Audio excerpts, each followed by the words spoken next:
Well, Ewan, first of all, we're here a couple of days before the event. The sun is shining and the forecast is good for Saturday, and that's really rare for the Gala Sevens. It is, Stuart, but we're very optimistic that this is what we're going to get on Saturday. It's going to be a fantastic day for people to come along and enjoy a real festival of rugby in such beautiful surroundings. So come one, come all. A lot of work always goes into something like this, and it's been Maroon'd Gala now for about, I think it's 3 years now, isn't it? This is the fourth year. This is the fourth year. You decided to change it all about, and I think you changed it for the better. It's involved the community a lot more. It's involved a lot of youngsters playing as well, getting the chance to be on the big pitch. So it's all good. Yeah, that's exactly what it's all about, Stuart. It's been designed to provide for the community, not just the Gala Shields community, but the border community. It's a real festival of rugby. It's being played in the summer. That's a change from how things were in the past. It's very much focused on family, friends. Come along, watch your own kids play, watch the older guys play, and enjoy the whole environment. We've got food, drink, music, sunshine. What more could you want? You've obviously learnt a lot from the very first Maroon'd.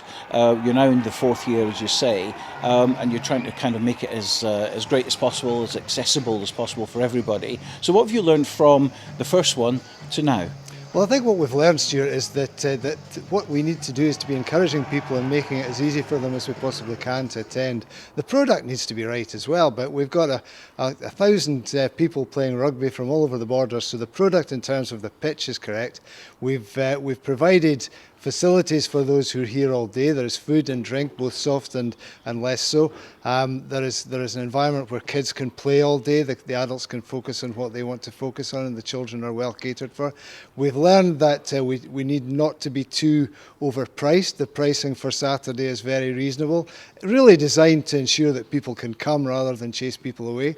So yeah, it's about it being a community festival, more than just in name, but also in terms of action. So we're very much focused on getting the whole family down and getting as many of the local populace from across the borders to come along and enjoy an event that's just that wee bit different from a regular Sevens tournament. Quite a lot different, really. Obviously, getting the correct date or the right date for an event is very, very difficult to do. We're obviously in the run-up to the 15s as well, which has a bit of a knock-on effect in terms of availability of players. Something obviously you know about, but the big picture, obviously, what you're going for is for the event for the community. Absolutely. It's a rugby event first and foremost, Stuart, so it is intended to provide an avenue for the players to play and develop, as all Sevens are. But the timing is never easy. There is no perfect time for a Sevens tournament, to be honest, because the season stretches for so long. But what we feel with this is that what we're going to get this year, we're very hopeful. We're creating an event which is at the edge of the rugby season, which is where we generally all agree that Sevens belongs. But it also provides an environment where people can come along and thoroughly enjoy a day out. There's no guarantee about player availability, but we're hopeful of having very strong sides on Saturday. We've got Watsons and Ackies back in the fold after last year, and we're expecting strong sides down from them. So availability is difficult. The clubs are working towards the 15s. That's the bread and butter of the season in terms of promotion relegation, so they need to focus on that. But we're very confident that we are as close as we can possibly be to perfect in terms of timing, and looking for a strong turnout on Saturday in terms of players. I'll be talking to you about various things, of course. Before we leave the Sevens, what about your own thoughts about the Kings of the Sevens at the moment? Particularly, I know you're on the committee of the Border League, etc. So a lot of discussion going on. The big change this season, Melrose going to become the end tournament, and the word is that they are trying to get it back to a more traditional tournament, which has to be applauded. I think it does, Stuart. I favour the move that Melrose have made. I think it's very customer friendly. The players will need to stay in good condition to make an impact at Melrose. It's difficult for them to run their tournament during the 15 season, which they've been asked to do recently. But the Kings is something that is very much an ongoing development for the border clubs. We are all very keen to see it thrive and survive, and there is an awful lot of work going on to ensure that it stays in the best place that it can. From my point of view, Sevens is a development tool for players in the game, and you want it to be played in the most the best circumstance we possibly can. We are working at that here, the other border clubs are working at it, and we're defending our place in the calendar for the Sevens with a lot of vigour, and a huge amount of thought and angst is going into ensuring that it is as right as it possibly can be for the future, for the clubs, for the game itself, and as a development tool for young players such as the young lad from Aki's from a couple of weeks ago. So yeah, very important to the clubs, commercially as well. No one can hide away from that. It is the biggest payday that the clubs have in their year, so each club will always want to defend its day, and then when the day is set, to do everything it can to make it an absolute festival atmosphere, as we're aiming for here, and a memorable day out. And also, Stuart, something that boys really want to win, a Sevens medal.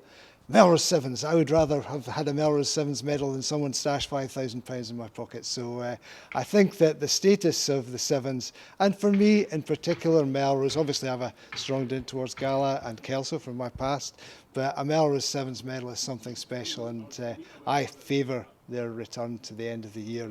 It's not without controversy, without any shadow of doubt, but personally I favour it, and I think that the public comment that's been coming out with rugby circles, particularly the clubs, is very positive in that vein. I think Melrose are working very hard to create an event that is attractive to everyone in the locale now. They are focusing much more on the club player and club teams being involved, and I think a player who is desperate to win a Melrose Sevens medal, who is now seeing that dangled in front of him as a real possibility, that guy will put the work in through May to stay fit and be targeting an end of season climax, which might be walking up the steps at the Green Yards to pick up the Sevens trophy. And for me, that's a fantastic way to end your year. But of course, some of the lads will play all summer in the various tournaments down south. So yeah, I think that you can be positive or you can be negative about this, and I feel that as a community we should really embrace this change. Will it last into the years to come? Who knows? But here's hoping that the decisions that are made in the best interests of rugby, our region and our clubs. Any changes you'd make for the future of the Kings of the Sevens? Obviously, we've got this 2-8 split, which again is not ideal. It'd be great to have a tournament starting rather than have an 8-month gap in the middle. Yep. But as I say, there are only so many weekends available. How do you see the Kings of the Sevens, because it is a priority for the Border League Committee, in say 5-10 years' time? I think, Stuart, there is an argument about the timing of the tournaments for sure. This time of year does give a chance to start off and get the limbs going really well, but it is for some a difficult time. There will be some who are playing 15s warm-up matches on Saturday. There's no question about that. So I think that there's a big question to be discussed as to timing of the tournaments. The current shape in terms of when the tournaments happen, I don't think will change radically in the near future, but I think that we should think about the shape of the competitions. I think that people like knockout. I'm a great advocate as well for going back to some elements of how Sevens used to be, that it should be demanding on the player as well as being fun. So for me, I would go back to selecting a 7 to start the tournament, and that 7 plays for the whole tournament with replacements only in case of injury, so that a Sevens player who wants to really do well in the Sevens also needs to be fit. And then we're talking about even better levels of development for players. That's just a personal view, but there are some who share it, I know, but I think that we do need to be willing to change and embrace change. Change is a constant in this world, and I think if we refuse to accept that, then we're only going to go in one direction. So I say, let's embrace change, let's change for the right reasons, and let's make sure that when we change, we are doing it for the better, and that there's a fair degree of consensus in how we do that. Consensus is always the difficult issue. I was going to say, because a lot of people like the 12 pool and the rolling subs. I think it's more popular with players than spectators, to be honest, because you'll see the odd lad run out of puff and signal that he wants to come off and is immediately replaced. And for me, I would have that lad suck in a few deep breaths and go again at the kickoff. Because it used to be like that, didn't it? It did, and it makes a different demand on the player, and I think it demands more of the player. And for me, as a development tool, that's got to be a good thing. The 12-team squads, there are advocates of it. It gets more guys involved, but it also ties up a greater number of players in the senior tournaments. So one thing that we want to do in the Borders is to reinvigorate the junior tournaments, to have them happening again.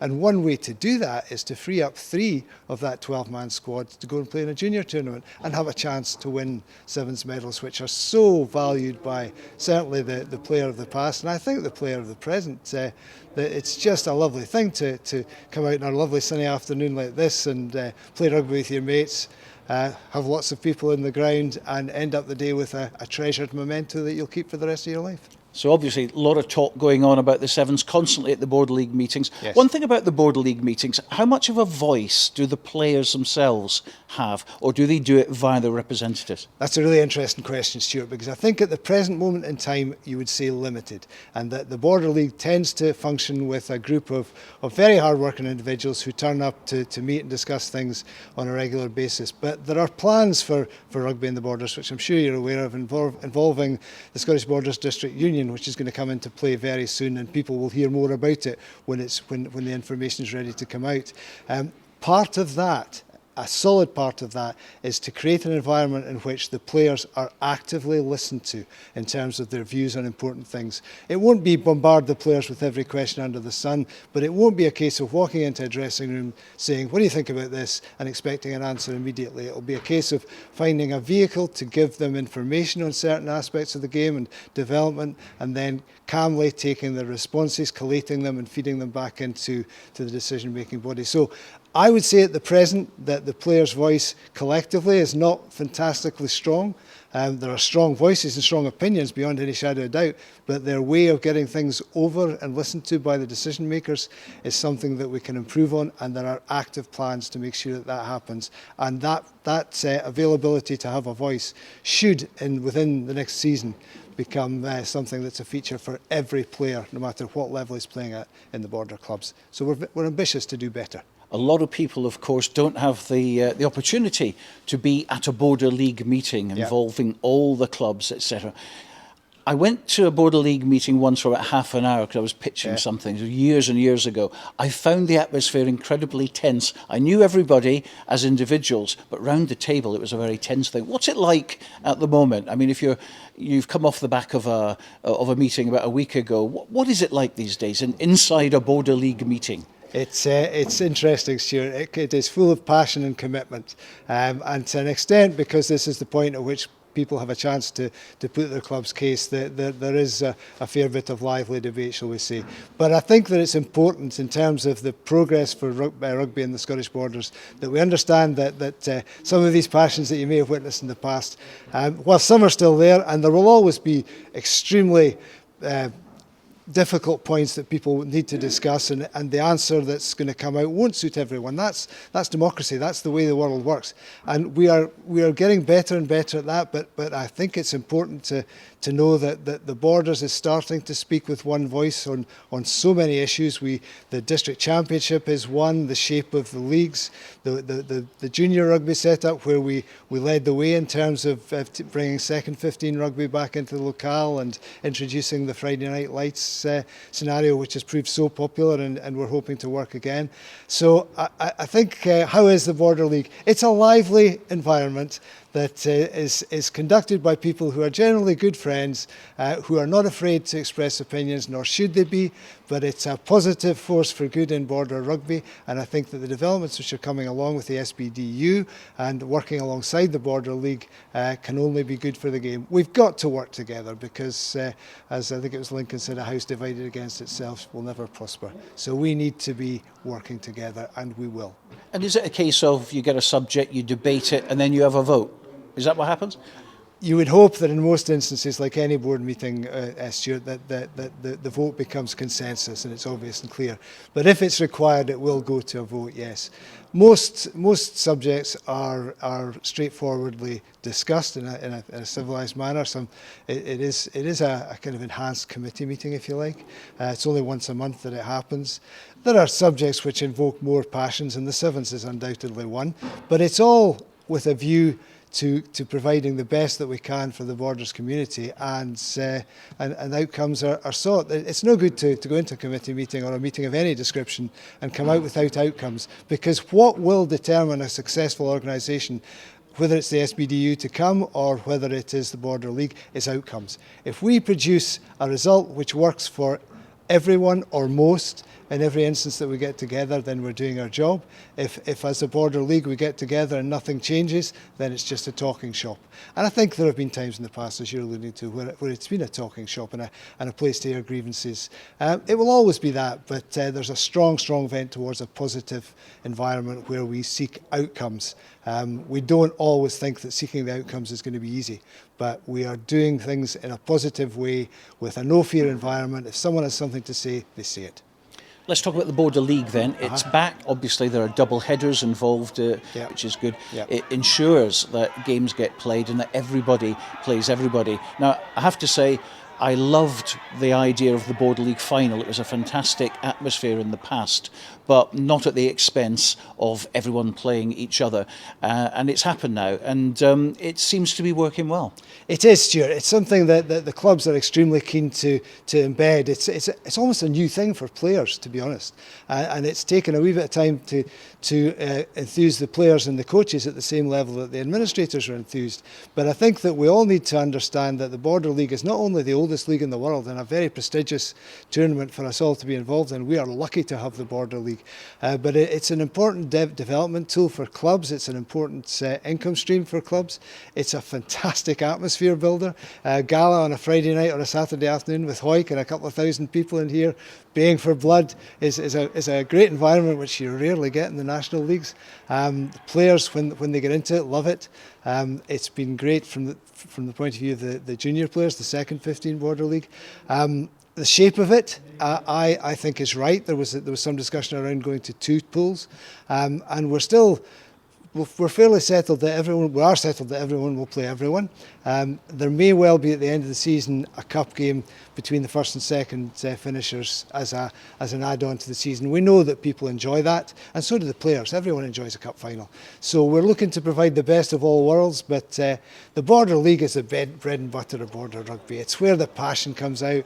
The hits are different, the way that players approach the games are different, the whole psyche is different, the looks in the faces are different, the crowd is different, the Border League is different, and it must live and survive and thrive. I like the idea of a kind of end of the season finale of some kind, but please promise me on camera that we don't have any playoffs, so whoever goes to the top of the table stays there. The plan is that whoever is at the top of the table at the end of the season is the Border League champion.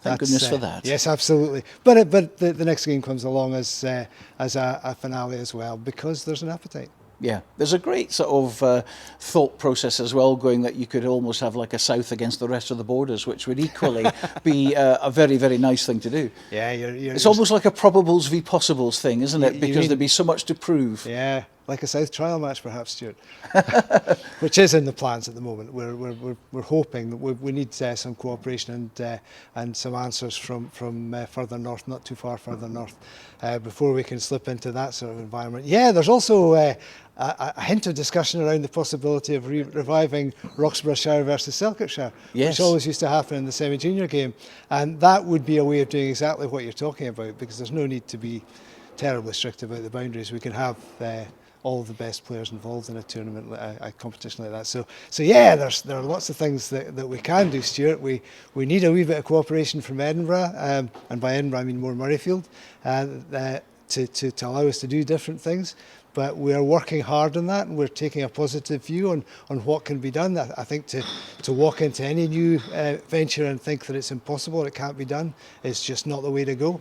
You've got to push for positives, and in terms of pushing for positives, you're looking for what people want. People want, for instance, district rugby. They want important Border League matches. They would enjoy, I think, a trial. I think the players would enjoy a trial. So a South versus the rest, and whatever guys it comes to pass would be really welcome to the players. These are the occasions that you work towards, and perhaps the national leagues with us playing teams from far and wide don't give the same outlet for passion that is so important in rugby, and it's so important in developing the young players who've slipped the net in terms of the age groups within the Border clubs.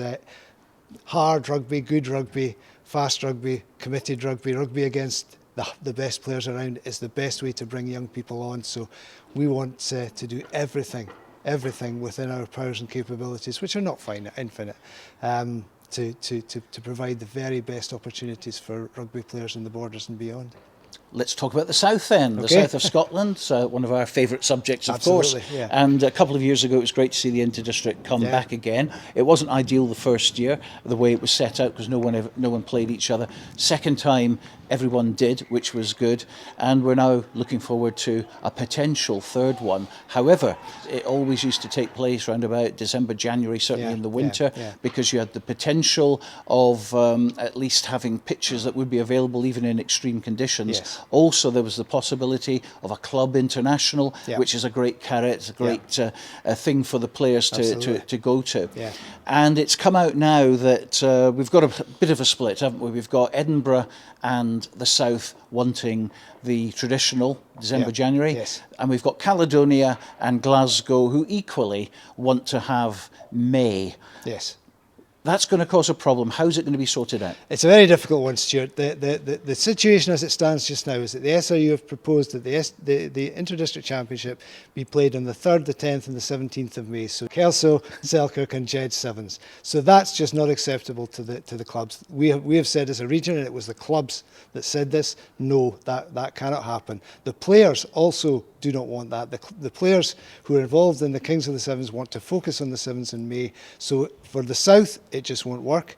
I can't speak for Edinburgh, but every indication is that they agree with that viewpoint.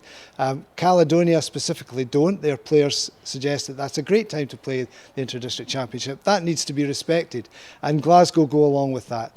How it is sorted out might not be a question for this year, but rather for next year, in all honesty. We've been in touch with the SRU on the subject recently to see if there was any movement in the dates that they were suggesting. We are very keen, as are Edinburgh, to play an IDC in the festive season. We feel with something like 34 Saturdays in the season and 22 league games in the season, there is space for set-aside dates for delayed games, and also to play an IDC that's properly structured and planned. So we're keen to do that. Will it happen this year? That really is down to the SRU, but I think what will happen next year is that we will find the right place for it. I hope, and Edinburgh hope, that will be at Christmas. I cannot see it being in May because the clubs are not going to move the Sevens away from May completely. We've got to focus from the South perspective on the here and now, because we had a great outcome from the Inter-District Championship last year. We had guys absolutely putting their bodies on the line for the South, which is how you want it, with massive enthusiasm, massive buy-in. Got a good outcome. We've created a decent background team to work alongside the guys, and we need to keep that alive. So what we are hoping, along with Edinburgh, to do is perhaps to play a game or two around the festive season. It would be wrong to say any more than that at the moment, Stuart, because nothing's decided and authorities haven't been agreed with anyone. But we're ambitious to make that happen. We want to make it happen. The players want district rugby. The players are desperate to get the club international back. And at the present moment in time, that is not looking as if it is high on the SRU radar. The reason that we're given, and I don't want to be inappropriate here, I don't want to be unfair, I don't want to put pressure on anyone. But the reason we're given is finance and a budget. But I think that there's an argument which has been made by more than me that priority is also important. And if the Club International is a sufficiently high priority for the SRU within the Senior Male Pathway Development Programme, then I think it will happen. We'd love it to happen this year. If it doesn't happen this year, then as much as any of us have the power to say it, it must happen next year. The players need to know this is coming. They need the target. Rugby has now become 12-month season. Yeah, that's right. I mean, it really accentuated the difference between the professional and the amateur games here, I think. There's no question that rugby players are just human beings. We want them, they want to put in 100%. But they also need to live their lives. They need to spend time with families in the summer. They need to go out and play a bit of golf, a bit of cricket. They need to have time to go on holiday without thinking they should be training. So I think that we need to factor in a break that's almost enforced. Some lads will go off and play sevens all summer, but generally speaking, that's just a choice they're making, and they are socialising when they're doing that as much as playing rugby. But we need to have a break, Stuart, and the right time. Well, you could argue January, February if you wanted to. British weather never plays ball. It would turn out as a benign winter if we did that. But one way or another, we need to make sure that players are considered and given an appropriate break to allow them to come back and play the following season refreshed and ready to go, and not simply knackered from the previous year, which undoubtedly happens just now. The Scotland setup where you heard that the boys were about to get 5 weeks off after the Chile game, and you were aware that Peebles Sevens was starting the next Saturday. That just seemed Irish, to be honest, but that's professional and amateur. A marrying between the two is going to have to happen to some extent, given the shape of rugby going forward. And out of interest, obviously Ireland are keen to have club internationals, and we've played Ireland a lot before. Yeah. I think we've played English counties down here Yeah. as well. No sign of Wales at all. Are Wales in the discussion? I can't personally talk about that, Stuart, but hearsay suggests that they are in the discussion and they would like to get involved in playing club internationals. It makes sense. They have a strong club scene down in Wales, and we don't have any direct contact. Well, certainly I'm not involved in any direct contact. I wouldn't want to overplay my own place in the scheme of things. I'm simply me. But there is certainly chat on the go to suggest that Wales are interested. What we hear in terms of Ireland is that they very much want to play the game, but it has to be played at the right time, and they're right. But yeah, it's good developed. There are others: Portugal, Spain, Poland, France, of course. France Played at yeah. Annisland. I remember Yeah, Nicky Little and Craig Borthwick played for Scotland that day. And within the south, we could develop that. We could go and play these guys. If we can play a few home games here, we can generate the income to make that affordable. We just need an environment given or helped to be provided to us by the SRU to do that. We down in this part of the world, we can get fairly close to being self-sufficient, and the guys want to play these kinds of games. They would love to be going across to Dublin. They would love to be going to the south of France to play a regional team. They would love to go to Portugal. They'll go to Wales, they'll go to Ireland, but people want adventure. That's what life's largely about. And a South or a Scotland match for the club players in an international environment is a fantastic adventure. It's a great thing to think about planning. It would get enthusiasm across the board, Stuart. So bring it on. We've spoken about the South, we've spoken about the Border League, we've spoken about the Sevens now. Let's turn our attention to Gala as a club now, because you're Director of Rugby, obviously, here at Gala. You're in National 1. Jed Forest have come down, Peebles have come up. Yeah. So you've got two fresh opponents, and they're both Borders teams. But of course, Stirling County and Boroughmuir also involved with National 1 as well. Yeah. So a lot going on this season. And how are you approaching it? We're approaching it, as you would expect, with a lot of positivity, Stuart. We have some new names in the club from last year. One is Ryan Montgomery, a front row forward who previously played with Boroughmuir Bears and also at Accies for a period of time. We have Gavin Fisher, who's a very young prop who's coming into the club. There are others who are coming along. We've lost one or two as well, as you always do. Glenn Brough has headed back up north for family reasons. But we're really positive. The guys are working very hard. The National 1 environment is going to be really tough. I think everyone recognises that. Boroughmuir did very well at Kelso last week, and that was a wake-up call to the rest of Nat 1. Pre-season games are pre-season games, but they look strong. Stirling County, one would imagine, are going to be strong and a real challenge for everyone. We in the Borders are delighted to see Peebles back up, and it gives us a Saturday derby game to fill the bar and fill the ground and get the passions going. And similarly with Jed Forest, we're in terms of how the season will go, we are definitely optimistic. We're going to give it everything. We are going to have to wait and see how the season pans out in terms of the strength of the other clubs. All that we can do is be as fit and as strong and ready as we possibly can for the challenges that come. Focus on home games, Stuart, which we'll be trying to win our away games, but I think that this is going to be a season in which your home results are very, very important. And we bring Highland here on the last day of the month. And we are certainly aiming for a victory that day, especially after what happened here last year against Highland. That's a ghost that needs to be exercised. But it's a difficult season. It's going to be an interesting season. I think the Premiership is very much the same. Everyone is keen to see how Ayr rock up. I think, this is only hearsay, but I think they have something like 17 of the previous year's Ayrshire Bulls in their squad, and including a local guy. So the standard's going up, there's no doubt about that. Yeah, well, I think it will. I think it will both in the 15s and also in the 7s, because there are going to be better players around. That's not to decry who have been there, but some lads who have played at a higher level and were selected for that higher level for a reason are now going to be playing in the club game, and they are going to be trying to make the impact that allows the slightly later developers to make further progress in the game. And we all want boys on the pitches here who are thinking like that, because that will just build standards. It will build standards for everyone. Players who are not being particularly stretched at the moment will be stretched, or they'll be left behind. We've got to work hard, really hard. We've got to be willing to change. We've got to be willing to accept what's going on around us. Which clubs come up, which clubs come down was something that we didn't have any say in. And to be honest, at Gala, we're not perturbed either way by how it panned out. We wish Melrose all the very best of luck, and Watsonians in the Premiership. They are both extremely good clubs and will be strong next year, but they're going to be challenged by Ayr, Heriots, and others who look very, very strong. It's great, it's exciting. It's what we want in club rugby, Stuart.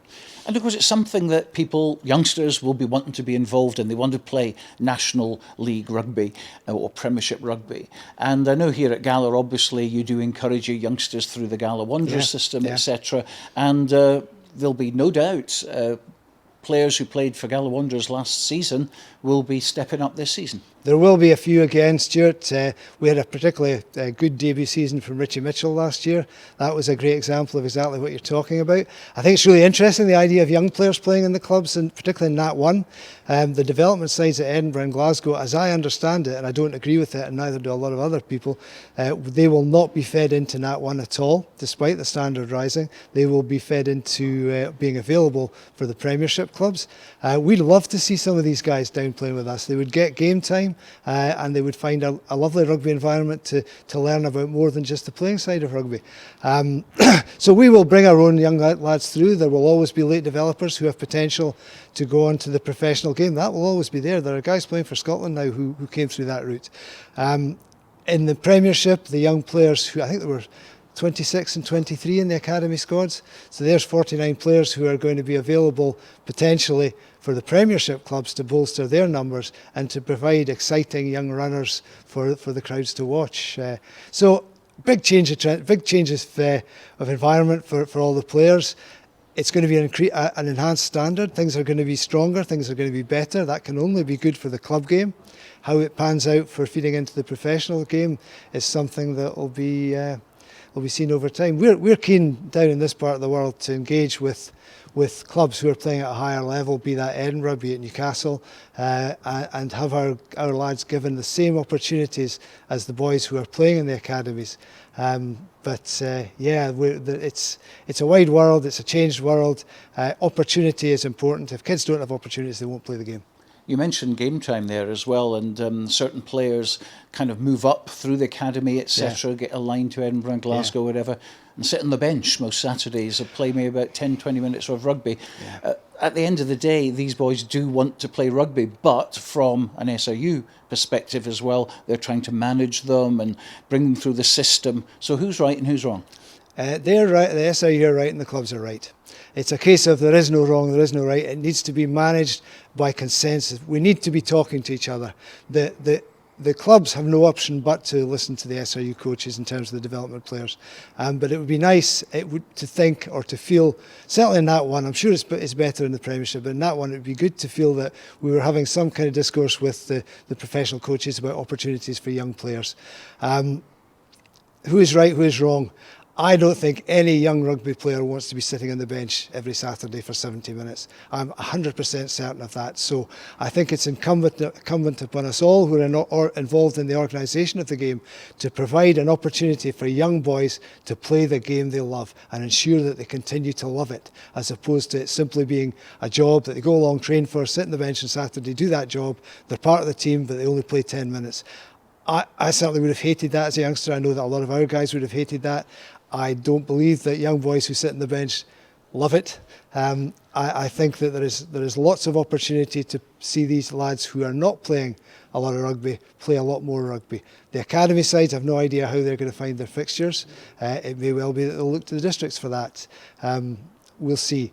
But yeah, get the boys playing rugby. That's what you grow up wanting to do. And once you've grown up, that's also what you want to do. It also gives us players coming through to the senior side, the Scotland side, who are accustomed to the hits, they're accustomed to the pace, they know what's required physically. It's not always something that we're convinced about in Scotland just now, that our boys are ready. Young Patterson, who played for Scotland last year, I think in the summer I heard that he'd played something like 15 senior games and he was on his 4th cap, second or third cap. And that's not a way to develop a player, surely. But you say that the SRU are right and the clubs are right, but something's wrong.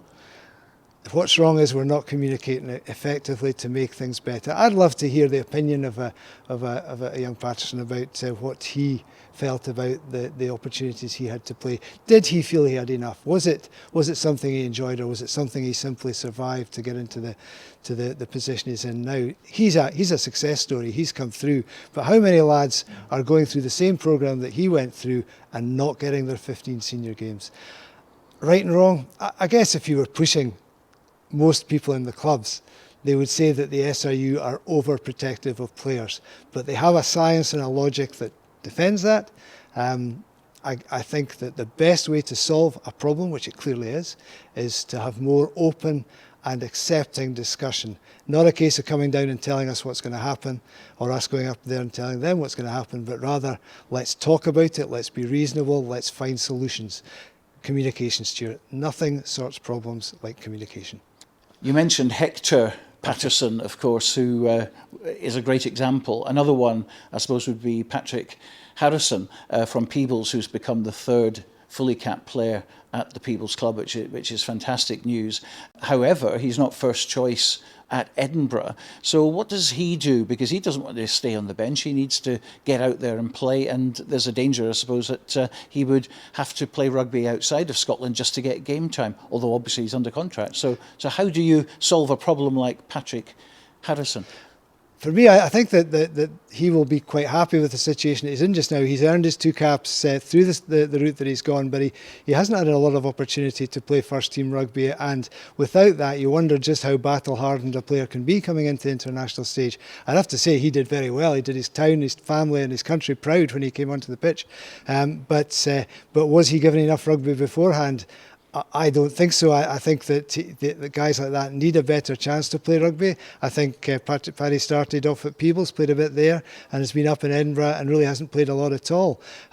If we want to be competitive as a country, and not just beating Chile, but beating France, beating England, we cannot put players onto the international field who have not been playing rugby. So I would say that one way or another, lads like that have to be found a game, whether it's at the top of the Premiership, whether it's being involved in inter-district matches on a more regular basis, or whether it's going further afield into the English Premiership or Championship. I'm not going to say I don't know, but I think we all do know that if they don't play games, they're not going to be ready. And I think that's a challenge for Scottish rugby, and it's one that you're always reluctant to be overly critical about an area of the game that you're not well versed in it. And I've never been involved in a professional club, so I recognise that. But these guys are coming in undercooked.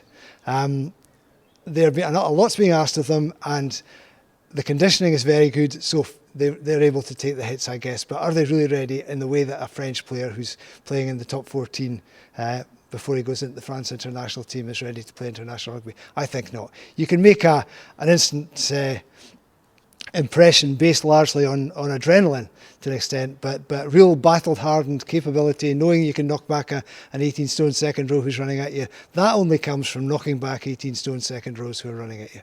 So one way or another, these lads have to be given more game time in a challenging environment, a really challenging environment. And that's not just under 20 rugby. That's recognising that the place to develop and grow is out there in the big bad world, and you either survive or you don't. Well, we've covered quite a few subjects over, I think, almost an hour. I only turned up for a 5-minute chat, but it's always inspiring talking to you. You've always got this positive attitude, which we all love, of course. There'll be subjects that certain people will agree with and some will disagree, and that's what it's all about. And hopefully what we've spoken about will certainly lead to lots of discussion. And as you say, that's the only way to solve things, is through discussion. It is, Stuart. Lots of things are personal opinions. I have some quite strong views on some things, not all of which I express, because politics is part of the world we live in. But no, not everyone will agree with what I've said. Not everyone will agree with what the chap next to him says. But the way to solve issues and the way to make progress is to communicate, and to communicate in a respectful, two-way manner, and always be positive. Because if you ain't positive, you're going nowhere. There we are, and it's a long season ahead. We wish you all the best of luck with Gala, with the South, and all the other activities that you get involved with. Ewen Swinton, thanks so much. Thank you, Stuart.